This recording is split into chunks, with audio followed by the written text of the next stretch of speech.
Hello friends, welcome to our GS. दोस्तों, आज का हमारा टॉपिक है एक्सक्रीटरी सिस्टम, यानी आज हम उत्सर्जन तंत्र के बारे में बात करेंगे।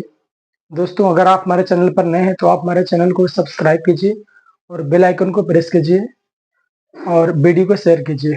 तो दोस्तों, देर न करते हुए आइए करते हैं वीडियो को शुरू। सबसे पहले बात करते हैं दोस्तों, एक्सक्रीटरी सिस्टम होता क्या है, यानी उत्सर्जन तंत्र क्या होता है। तो उत्सर्जन की परिभाषा क्या होती है? शरीर से अपशिष्ट पदार्थों, यानी शरीर से अपशिष्ट, अपशिष्ट का मतलब होता है खराब पदार्थों को निकालने की प्रक्रिया क्या कहलाती है? उत्सर्जन कहलाती है। यानी हम क्या करें, शरीर से खराब पदार्थों को बाहर निकालेंगे तो ये जो प्रोसेस होगी वो दोस्तों क्या कहलाएगी? उत्सर्जन कहलाएगी। जैसे हम पसीना शरीर से बाहर निकालते हैं, पसीना एक खराब पदार्थ है यानी अपशिष्ट पदार्थ है, तो इसको हम क्या बोलेंगे? उत्सर्जन बोलेंगे इस प्रोसेस को। बाकी जो पसीना है वो क्या कहलाएगा? उत्सर्जी पदार्थ कहलाएगा। और जो अंग निकालेगा उत्सर्जी अंग कहलाएगा। तो बात करते हैं शरीर से बाहर यानी अपशिष्ट यानी खराब पदार्थों को बाहर निकालने की प्रक्रिया क्या कहलाती है दोस्तों? उत्सर्जन कहलाती है।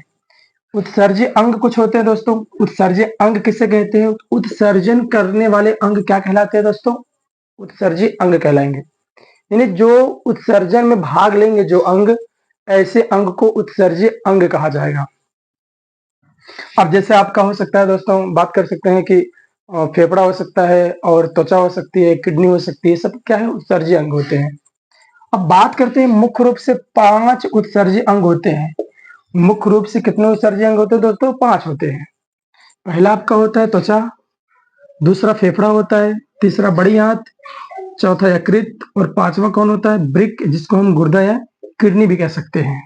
ये 5 उत्सर्जी अंग होते हैं। यानी हमारे शरीर में 5 उत्सर्जी अंग होते हैं जो कि ऐसे होते हैं जो क्या करते हैं? हमारे शरीर से वेस्टेज को बाहर निकालते हैं। ऐसे अंग को उत्सर्जी अंग कहा जाता है। ये क्या क्या करते हैं दोस्तों, आइए देखते हैं। तो पहले इसमें आपका होता है त्वचा। तो त्वचा किसका एक्सक्रीशन करता है, किसको निकालता है दोस्तों? पसीना का। आपको पता है पसीना कहाँ से निकलता है? त्वचा के माध्यम से निकलता है।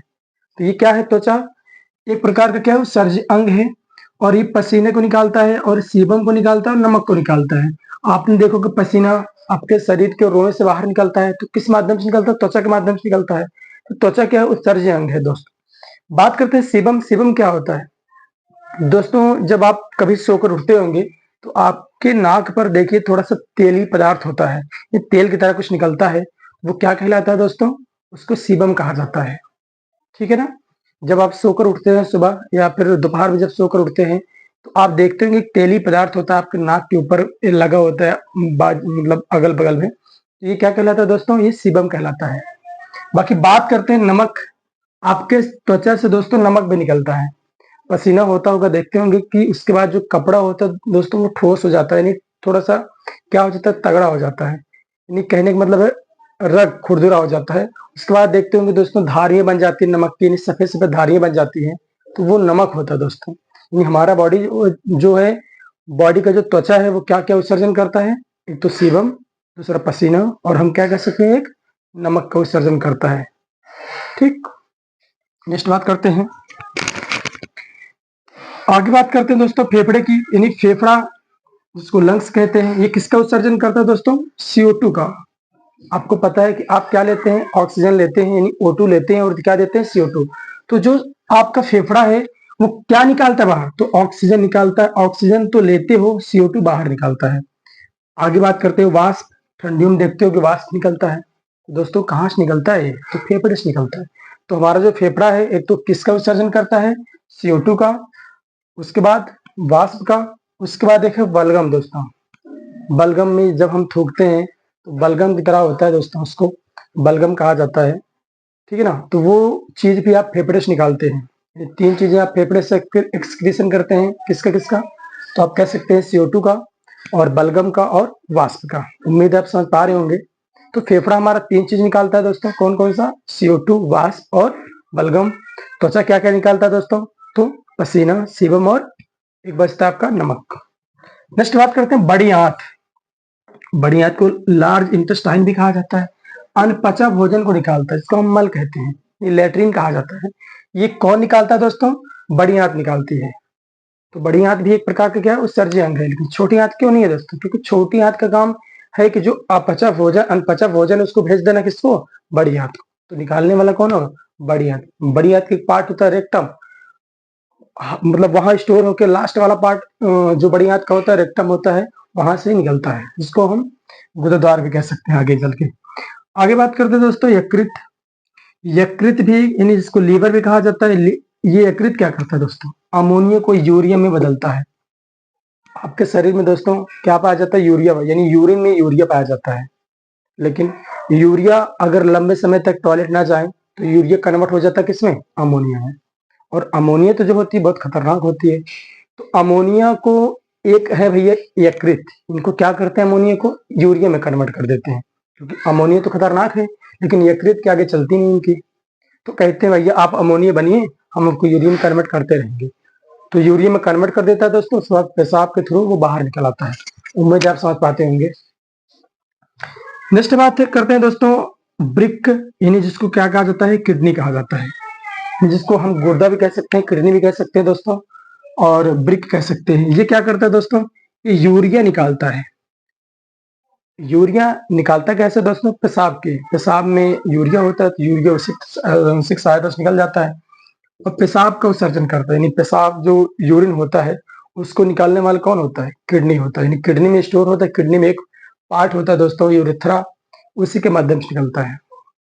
तो उम्मीद है आप समझ पाए होंगे। 5 उत्सर्जी अंग होते हैं, कौन कौन से दोस्तों, एक तो त्वचा होता है, दूसरा कह सकते हैं हम फेफड़ा होता है, तीसरा बड़ी आंत, चौथा आपका होता है कौन सा, यकृत, और पांचवा कौन सा होता है, तो किडनी।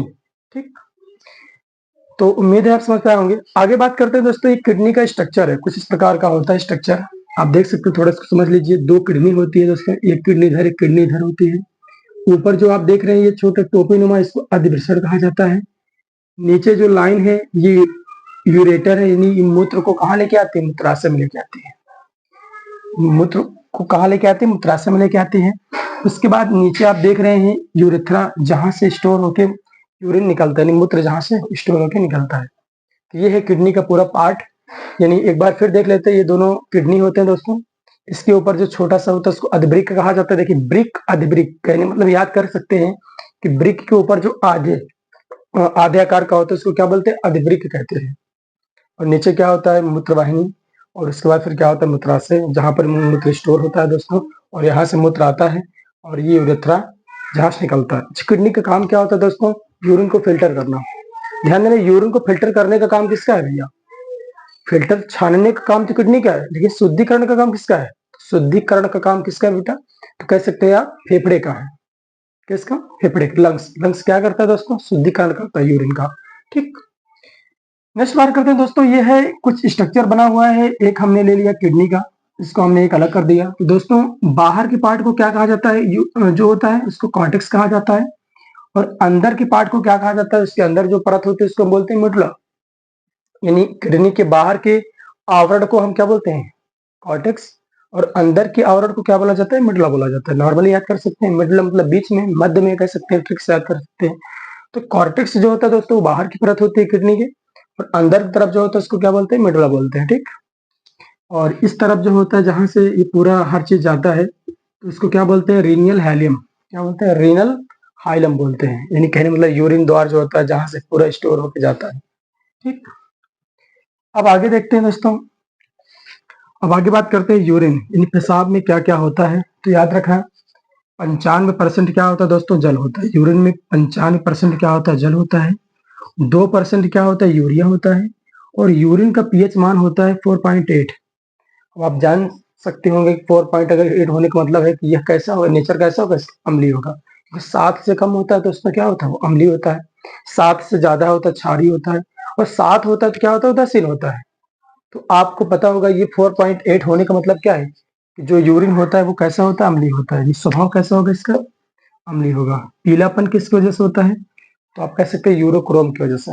यानी यूरिन का पीलापन किसकी वजह से होता है, यूरोक्रोम के कारण। नेक्स्ट बात करते हैं गंध, यानी यूरिन में जो गंध होती है दोस्तों, ये अमोनिया की वजह से होती है। यही रीजन है दोस्तों जहां पर टॉयलेट वगैरह ज्यादा किया जाता है। हम तो यूरिया निकालते हैं यूरिन में, लेकिन बाद में जो यूरिया होता है यूरिन में किस में कन्वर्ट हो जाता है, अमोनिया में कन्वर्ट हो जाता है। तो जो गंध आती है किस गैस की होती है, अमोनिया की होती है।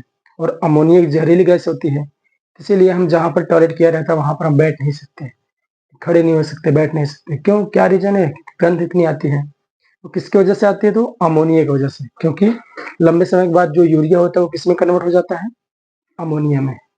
लेकिन बाहर यकृत तो है नहीं, यकृत का काम क्या है? अमोनिया को यूरिया में कन्वर्ट करना। तो लंबे समय के बाद फिर क्या होता है दोस्तों? वो अमोनियम कन्वर्ट होने की वजह से गंध होती है। तो आप समझ गए होंगे 95% जल होता है यूरिन में, यानी पेशाब में। यूरिया 2% होता है दोस्तों। 4.8% पीएच मान होता है इसका। 4.8 पीएच मान होता है। स्वभाव कैसा होता है? अम्लीय, पीलापन यूरोक्रोम के कारण। गंध किसकी वजह से होती है? अमोनिया की वजह से। ठीक। नेक्स्ट बात करते हैं दोस्तों, कुछ मुख्य उत्सर्जी पदार्थ होते हैं, जैसे कौन से जीव क्या क्या निकालते हैं, कौन सा उत्सर्जन करते हैं। तो पादप यानी पेड़ पौधे क्या निकालते हैं दोस्तों? गोद निकालते हैं। यानी किसका उत्सर्जन करते हैं? गोद और लासा का। आपने देखा होगा कुछ बबूल होता है, एक होता है बबूल का पेड़, उसमें देखते हैं गुद निकलता है दोस्तों, तो हम उसको खाते हैं लोग, लेकिन वो क्या वेस्टेज है बबूल का। जितने भी पेड़ पौधे होते हैं, आम का भी देखोगे आप, नहीं ये वेस्टेज है। तो पेड़ पौधे किसका उत्सर्जन करते हैं? गुद, या जिसको हम कह सकते हैं क्या? गोद, या फिर कह सकते हैं लासा। ठीक। नेक्स्ट बात करते हैं यूरियोटेलिक कुछ होते हैं। यूरियोटेलिक मतलब है जो यूरिया का उत्सर्जन करते हैं। तो यूरिया का उत्सर्जन करने वाले कौन कौन से होते हैं? स्तनधारी होते हैं। स्तनधारी में मानव और पशु आते हैं। स्तनधारी किससे कहा जाता है दोस्त? ऐसे जीव जंतु जो बच्चों को पैदा करके उनको दूध पिला सके, क्या कहलाते हैं? स्तनधारी कहलाते हैं। तो यहाँ पर जो स्तनधारी प्राणी होगा वो क्या है? यूरियोटेलिक है, यानी वो यूरिया का उत्सर्जन करता है, यानी उसके यूरिन में क्या पाया जाएगा? यूरिया पाया जाएगा। नेक्स्ट बात करते हैं दोस्तों यूरिकोटेलिक। यूरिक अम्ल कुछ पक्षियां होती हैं दोस्तों और सरीसृप होते हैं, ये कैसे होते हैं? यूरिकोटेलिक, यानी मतलब ये किसका? यूरिया को उत्सर्जन नहीं करते, ये यूरिक अम्ल का उत्सर्जन करते हैं। यानी अपने शरीर से वेस्टेज के रूप में क्या निकालते हैं? यूरिक अम्ल। ठीक। कौन कौन से होते हैं? पक्षी और सरीसृप। रेप्टाइल को सरीसृप कहा जाता है। छिपकली वगैरह क्या है दोस्तों? जो रेंग कर चलते हैं उनको सरीसृप कहा जाता है। बाकी पक्षी तो आप जानते हैं, पक्षी की स्टडी को क्या कहा जाता है? ऑर्निथोलॉजी। नेक्स्ट बात करते हैं दोस्तों अमोनोटेलिक होते हैं। अमोनोटेलिक का मतलब है अमोनो यानी अमोनिया को उत्सर्जन करते हैं। यूरिकोटेलिक यूरिक का और यूरियोटेलिक यूरिया का। तो वैसे अमोनोटेलिक अमोनिया का उत्सर्जन करेंगे। यानी ऐसे कुछ ऐसे भी जीव जंतु होते हैं जो क्या करते हैं? अमोनिया को निकालते हैं। वो कौन से होते हैं दोस्तों? तो मछली होती है और कीट होती है। जितने भी मछलियां होती हैं सब अमोनिया का उत्सर्जन करती है। जितने भी कीट होते हैं, कीट की परिभाषा क्या हो सकती है दोस्तों? जिनके 6 पैर होते हैं उनको कीट कहा जाता है। नेक्स्ट बात करते हैं ग्वानोटेलिक। कुछ ऐसे भी होते हैं जो ग्वानिन का उत्सर्जन करते हैं। ग्वानिन भी एक प्रकार का पदार्थ होता है उत्सर्जन का। वो कौन सा जानवर होता है, कौन सा जीव होता है दोस्तों? मकड़ी होता है। तो आप समझ गए होंगे यूरिया को निकालने वाले कौन से होते हैं? स्तनधारी होते हैं। मानव और पशु आ सकते हैं। यूरिक अम्ल को पक्षी और सरीसृप। अमोनिया को उत्सर्जन कौन करता है दोस्तों? मछली और कीट। और ग्वानिन का उत्सर्जन कौन करता है? मकड़ी करती है। नेक्स्ट बात करते हैं दोस्तों किडनी की कुछ बीमारियां होती हैं। अब किडनी की कुछ बीमारियों में क्या क्या होती है दोस्तों? पहली चीज तो किडनी में स्टोन बनता है, जिसको हम कहते हैं पथरी। याद रखना पथरी किसकी बनी होती है? तो कैल्शियम ऑक्जेलेट की बनी होती है। ये पथरी किस पदार्थ का बना होता है? कौन से चीजों से मिलकर पथरी बनती है? तो कैल्शियम ऑक्जेलेट से मिलकर पथरी बनती है। ठीक, क्वेश्चन पूछा गया है। आगे बात करते हैं, एक होता है गठिया, जिसको हम क्या कहते हैं? गाउट कहते हैं। तो गठिया ध्यान देना, यूरिक अम्ल की अधिकता के कारण होता है। ज्यादा यूरिक अम्ल बनेगा दोस्तों, क्या हो जाएगा? गठिया हो जाएगी। आगे बात करते हैं बीमारी होती है यूरेनिया। दोस्तों अमोनिया की अधिकता होने से क्या होगा? आपको यूरेमिया हो जाएगा, यानी जो तीर ऊपर गया दोस्तों इसकी अधिकता से होगा ये।